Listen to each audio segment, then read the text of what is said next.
Según informó la Dirección Meteorológica de Chile, las lluvias que trajo el sistema frontal contribuyeron a disminuir la falta de precipitaciones, pero también es probable que este año termine con un déficit cercano al 80%. Y justamente para conversar sobre este escenario y sus posibles implicancias, estamos con el doctor en Ciencias Atmosféricas, subdirector del Centro del Clima y la Resiliencia CR2, René Garros. René, bienvenido. Macarena, gusto de saludarte. René, para poder partir, ¿cuál es el balance que trajeron estas precipitaciones que hemos visto durante agosto? Y también brevemente, si es posible, revertir este déficit hídrico que llevamos en el año. Bueno, este fue un sistema frontal típico de invierno, dejó precipitaciones moderadas e incluso fuertes en ciertas regiones, sectores precordilleranos de la zona centro-sur. Nosotros acá en Santiago, yo por lo menos estoy acá en Santiago, quedamos un poquito por debajo de lo que esperábamos, pero de todas maneras alivió en parte. Ahora, nosotros 2 semanas antes estábamos con un déficit que estaba de hecho cercano sobre el 70%, y esta lluvia alivió un poquito ese déficit, pero todavía seguimos estando del orden del 60%, depende exactamente de la ciudad donde uno mire. Y por lo tanto, si bien es una buena noticia, además dejó nieve en cordillera, etcétera, lamentablemente el déficit sigue siendo superior incluso al 50% en casi todos los lugares acá en Chile central. Así que el vaso medio lleno es que todo ayuda y es bueno tener nieve en cordillera, por ejemplo. El vaso medio vacío es que seguimos en un año seco, que probablemente vaya a ser el número 12º de la mega sequía, y particularmente seco, está entre los 5 más secos de la historia, ciertamente. Mencionabas que este sistema frontal sí entregó nieve. ¿Es esta nuestra ventana para ahorrar el recurso? ¿Qué ocurre con los glaciares también? ¿Se podrán recuperar con estos eventos tan breves? No, la verdad que, a ver, vamos a ver, como te decía, acá en Santiago estos días está un poco nublado, pero ya saldrá y veremos la cordillera nevada y se va a ver muy bonita. Ahora, es un manto que es efímero y que por supuesto a medida que pasen los días, si es que no viene un nuevo sistema frontal, va a ir desapareciendo, y estamos muy deficitarios también en cuanto a nieve. Por lo tanto, insisto, algo queda, y especialmente más arriba, justamente donde tú dices, donde están los glaciares sobre los 4 o 5 mil metros, eso ayuda porque el deshielo que vamos a tener en primavera y verano se va a ver favorecido por este manto nival.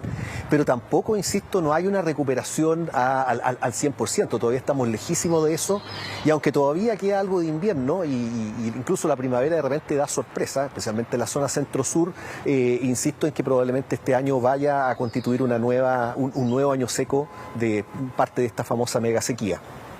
René, el reciente informe del IPCC menciona eventos climáticos que van a ser más acotados y también más intensos. ¿Lo que hemos observado en Chile va ya en esa dirección?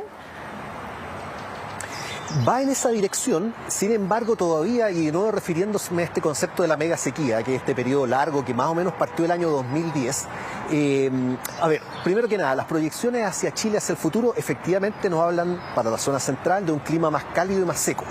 Entonces uno incluso podría pensar que como que el futuro se adelantó mucho. Lo que hemos tenido estos últimos 10 años ha sido justamente la superposición de esta tendencia de largo plazo asociada al efecto antropogénico, al cambio climático, pero también todavía hay mucho de variabilidad natural. El océano de alguna manera ha conspirado, y también un poquito de mala suerte, a que tengamos una secuencia de años secos. Por lo tanto, de alguna manera, esta es una sinopsis del futuro. Todavía quedan décadas para que esto sea la condición ya súper, hiper permanente, ¿verdad? Y al menos lo único que uno podría rescatar es que esta condición, que como te decía es un adelanto de lo que nos viene en el futuro mediano, nos debería servir para tomar lecciones y ver qué cosas funcionan, cómo nos debemos ir adaptando, etcétera. René, el consumo humano de agua ha aumentado un 14% per cápita. A esto también le tenemos que sumar, por supuesto, lo que hace la industria agrícola y la minera. Si pensamos ya en adaptación, ¿deberíamos cambiar quizás el uso y la gestión? Por ejemplo, tener más cuidado en cuánto y el cómo usamos el recurso. Absolutamente sí, pero esa adaptación tiene dos partes, ¿cierto? Por un lado uno quisiera ahorrar agua, y todos los que pueden ahorrar agua tienen que hacerlo, tenemos que ser más eficientes en el uso. Pero también cuando uno piensa en la agricultura, en lo humano, en la industria, en general la gente es súper racional y no desperdicia el agua, o tenemos que evitar desperdiciarla, ¿verdad? Y por lo tanto esos crecimientos en distintos sectores que tú mencionas también tienen que ver con que el país se va desarrollando. Nosotros necesitamos comer productos que genera la agricultura y la agricultura necesita el agua. Así que lo que quiero hacer notar es que por una parte hay que ahorrar, pero por otra parte también están todos estos otros elementos como el reuso, súper importante, y también incluso si es que nos falta agua, porque como te decía, hacia allá vamos, hacia un futuro más seco y más cálido, eventualmente también pensar en fuentes alternativas es un ingrediente importante en estas medidas de adaptación al cambio climático. Y hablando de las industrias, ¿qué compromiso deberían adoptar? ¿Y cómo podríamos quizás regular eso?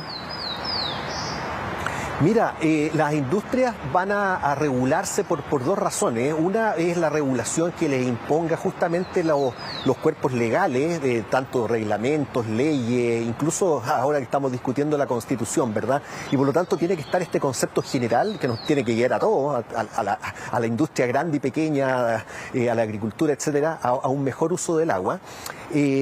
Pero también eso no se puede quedar en una pura letra, en un párrafo, en un texto constitucional, ¿verdad? De la mano tienen que ir soluciones tecnológicas y culturales también, cómo afrontamos el problema. Ahora, solamente no quiero desilusionar a nadie, pero no existen balas de plata y no existe una vacuna por ejemplo, para la sequía. Este es un problema que se va acumulando durante el tiempo, de manera media silenciosa, a diferencia de los temporales. Por ejemplo, la sequía va ocurriendo y también su solución es un poco así, son soluciones que hay que ir pensando en el mediano y en el largo plazo y tanto en el caso del agua como en el caso de la energía, que es como la otra cara de la moneda, no son, insisto, soluciones que vengan de un día para otro, sino que el país tiene que ir progresando y empieza a progresar en ese sentido. Uno ve ya ciertas obras que nos han ido protegiendo de eventos extremos, por ejemplo, pero esas no se hacen, insisto, en un mes ni en un año. Las grandes obras de ingeniería toman décadas de hacerlas, proyectarlas y construirlas.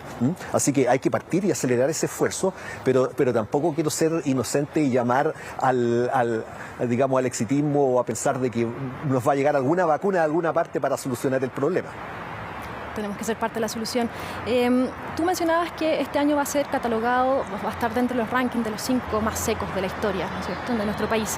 Y en ese sentido también el gobierno va a anunciar algunas medidas para poder enfrentar la escasez hídrica. ¿Hacia dónde esperas que se orienten estas políticas y cómo ves también que se va articulando el conocimiento científico hacia la política pública? Bueno, respecto a qué posición va a tener este año en el ranking histórico, por supuesto la moneda está en el aire porque la moneda climática me refiero, ¿cierto? Porque todavía no termina el año, así que ahí vamos a saber en qué momento, en qué posición estamos. Seguro que vamos a estar dentro de los top 5 de los años más secos, lo cual es una condición bien, obviamente muy, muy severa. Y frente a eso, frente a esa condición de la hipersequía, probablemente van a haber medidas, vamos a escuchar medidas que tienen que ver como algunos subsidios, algunas relocalizaciones del uso del agua, favoreciendo ciertamente siempre el consumo humano y después colocando los otros usos. Pero de nuevo, esa es la parte coyuntural y que está muy bien porque si no vamos a tener, eventualmente uno podría tener una situación muy grave en verano o en el otoño próximo. Así que se necesitan medidas así como de corto plazo. Pero junto con eso, insisto, ya se tiene que ir marcando una hoja de ruta para que todas las empresas, las industrias, las instituciones también, los municipios, etcétera, se vayan adaptando. Insisto que ahí tiene que haber una mezcla de permitir cambios tecnológicos y también forzar un poquito el sistema. Por ejemplo, leyes de reuso del agua parecerían ser súper importantes para empezar a enfrentar esto de una manera un poquito más estructural. Y en ese sentido, ¿sería razonable pensar en racionamiento hídrico para los próximos años? Espero que no. A ver, mira, también depende mucho de la realidad, de dónde nos encontremos, ¿cierto? Porque en general las grandes ciudades han sido lo suficientemente bien manejadas por los servicios sanitarios de manera de evitar ese razonamiento. Es muy grave un razonamiento para una ciudad grande y nosotros hemos tenido en el pasado reciente, no por la sequía, sino que por eventos aluvionales que ocurrieron, por ejemplo, el verano del 2017 y sufrimos mucho ese verano con 3 o 4 días sin agua en Santiago, ¿verdad? 8 millones o 7 millones de personas sin agua es un grave problema incluso sanitario. Y por ejemplo, ahí tú ves que ya existen medidas, ya hay algunos estanques de almacenamiento. Este año tuvimos también un evento aluvional en verano y no tuvimos un problema. Así que uno empieza a ver cómo la adaptación empieza a ocurrir y a surgir efectos.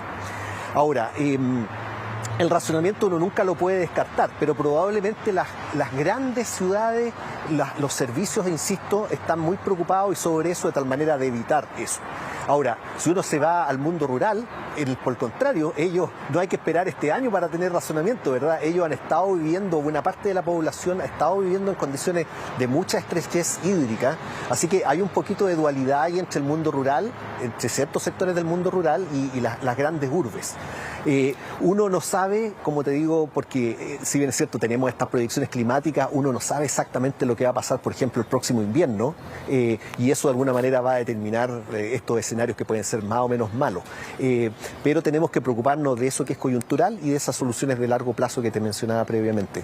Perfecto, muchísimas gracias. René Ragarro, doctor en Ciencias Atmosféricas y subdirector del Centro del Clima y la Resiliencia CR2, muchísimas gracias por esta entrevista.